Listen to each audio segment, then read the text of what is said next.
मित्रांनो, रोज सकाळी उठल्यावर, अंघोळ झाल्यावर हे एक काम आपण जर करू, तर सगळे आपले दिवस सुखाचे येतील. सर्व सुखमय होईल. सर्व कामं आपली पूर्ण होतील. घरातली आर्थिक संकट दूर होतील. कटकटी, वादविवाद, समस्या, ज्याही अडचणी आहेत त्या सुद्धा दूर होतील. फक्त रोज सकाळी आपण जे करतो ते तर करतच राहायचं. सेवा, सूर्याला अर्घ्य द्यायचं, तुळशीला पाणी टाकायचं, उंबरठा पूजन हे सगळं आपण करायचं. पण त्यासोबतच एक काम नक्की करावं. हे एक काम अत्यंत महत्वाचं आहे.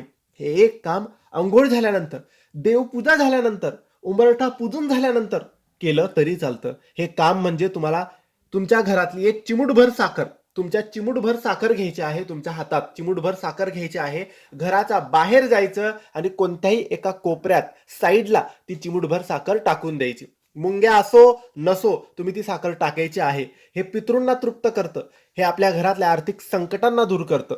ही साखर रोज सकाळी टाकायची आहे. रोज सकाळी एका कोपऱ्यात टाकायची आहे.